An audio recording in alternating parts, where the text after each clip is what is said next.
Анна Крайтор, город Камрад, менеджер детского сада номер 9. Значит, у меня высшее образование, я закончила Тираспольский педагогический институт, отделение педагогики и психологии дошкольной. Мы изучали в наше время, когда я закончила в 1991 году, не изучалась ни история культуры, традиции гагаузского народа, ни гагаузский язык, а обучалась на русском языке.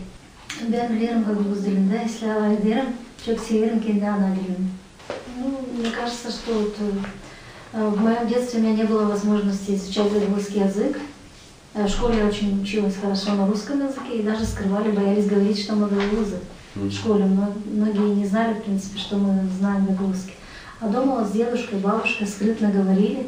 Вот эта ностальгия, вот как бы вот дань уважения к нашим предкам и любовь к своему языку, вот, когда предложили нам такое вот, что вот да, можно изучать детский сад, хотя я язык как бы и не знала, но я стала его изучать и заниматься и с удовольствием. Сама люблю язык и стараюсь эту любовь передать детям. Я считаю, что гагаузская культура живая, она не может умереть, пока живет гагаузский народ. Как нет истории без народа, так и нет народа без языка, без его культуры. Поэтому мы с детского возраста приобщаем детей к культуре нашей истории и изучаем гагаузский язык. Вот, например, в нашем детском саду собран небольшой этнографический музей с помощью родителей, детей, где дети имеют возможность прикоснуться к нашей культуре и истории. И они могут посмотреть предметы быта, это и посуда, это и ручная работа, это и ковроткачество, это знакомство с гагаузскими писателями, художниками.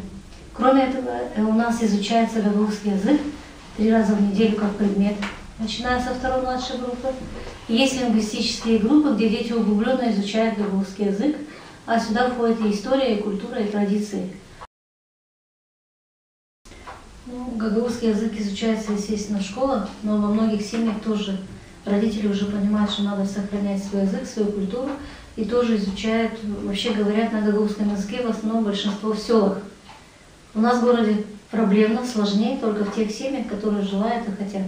А в селах я знаю, что во всех семьях культивируется, что дети говорят дома на гагаузском языке.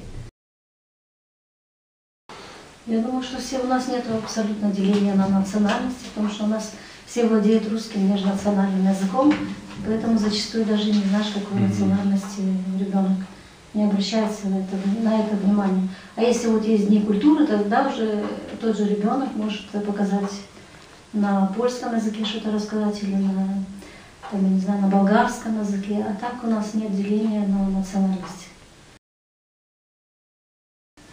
Немножко есть, потому что те слова, которые мы не можем найти в гагаузском языке, мы заимствуем с турецкого языка. Как и любой язык заимствует с других национальностей или родственных языков, так и мы заимствуем некоторые слова в турках. Он только остался на уровне семьи. Дома с дедушкой, бабушкой говорили, а в школах изучали только русский язык. И наш гагаузский язык не развивался, он остался на том уровне, на котором говорили наши предки. Почему сейчас и турки говорят, что гагаузский язык это древний турецкий, угузский язык. Вот они сейчас язык турецкий развился, там много английских слов, они прекрасно знают английский, а наш остался такой неразвитый. И теперь, когда с 90-го года мы начали его развивать, естественно, нам приходится заимствовать те слова, которые нам не достают, жизнь же пошла вперед, и приходится заимствовать у всех, и в молдавском языке, и мы берем в турецком, и с русского языка тоже некоторые слова. Или русские брали когда-то у турков, потому что тот же башмак, это турецкое слово, хотя мы считаем, что оно русское. То есть, конечно, заимствованные слова обязательно есть, присутствуют. Легко в том, что дети очень хорошо воспринимают, они вообще быстрее запоминают, чем взрослые. Труднее научить человека, который уже старшего возраста. А детей очень быстро они впитывают в себя несколько языков одновременно. Наши дети изучают и молдавский, русский, и гагаузский, 3 языка в нашем детском саду. Узнают, потому что многие дети же дома не общаются, особенно в городе. Поэтому для них новые слова, они даже идут и говорят дома родителям, рассказывают, что они учили. Они заинтересованы, мы используем больше наглядности, игровых приемов, стараемся, чтобы детям было интересно. Фильмы различные, музей создали, и с большим удовольствием дети изучают. Ekmek, vatan, ana tarafım, kuşlar, çiçekler, fidanlar, gel bir temaya var, свезли. Темалара bir sürünür. Частично dilkes o zaman biz güneş, ilkes çiçekleri ürünürler, kuşlar ürünürler. Türkiye ve Boğaz dilinde. Başka temalar, rubalar ürünürler, rubalarını görürler. Я много таких знаю, такие семьи, которые уезжают или в Турцию, например, мама уехала и семья остается без мамы. Дети страдают, это очень страдают, они скучают. Потом я знаю, что уезжают полностью семьями, вот уехали многие в Россию, уезжают, молдаване уезжают в Италию прям семьями. А в основном вот эти дети младшего возраста, вот садиковского возраста, они остаются с дедушками и бабушками. Поэтому, конечно, я считаю, что они получают неполное воспитание, и эти дети потом психологически очень ранимые.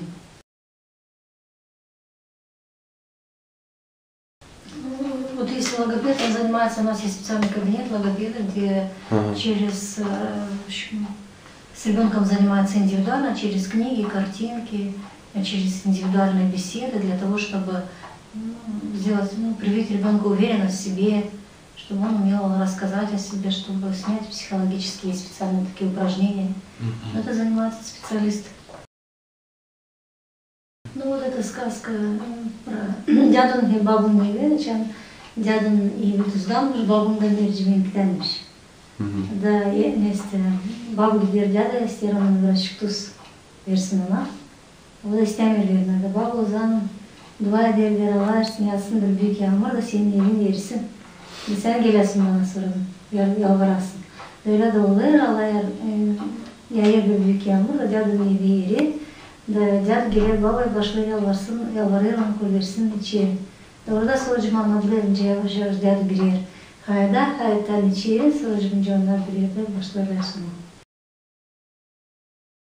Ну вот селями так как многие дети, родители находятся в Турции, мамы. И они, чтобы показать им, что это за страна, мы их сюда приводим, они смотрят картинку. Что еще? Вот эти сусаки, они растут только у нас, это тыква, декоративная тыква, тоже из сусаков. Вот национальные костюмы сшили детям, чтобы показать. Вот это сделали вообще, детям очень нравится. Они приходят, колыбельные поют. Да?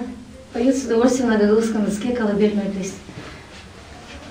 Вот. Раскачивают, поют колыбельную. Как раньше вот пели. Могу это детей, чтобы спели, нет проблем. Качайте,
Ну, я считаю, что у гагаузских детей должно быть хорошее будущее.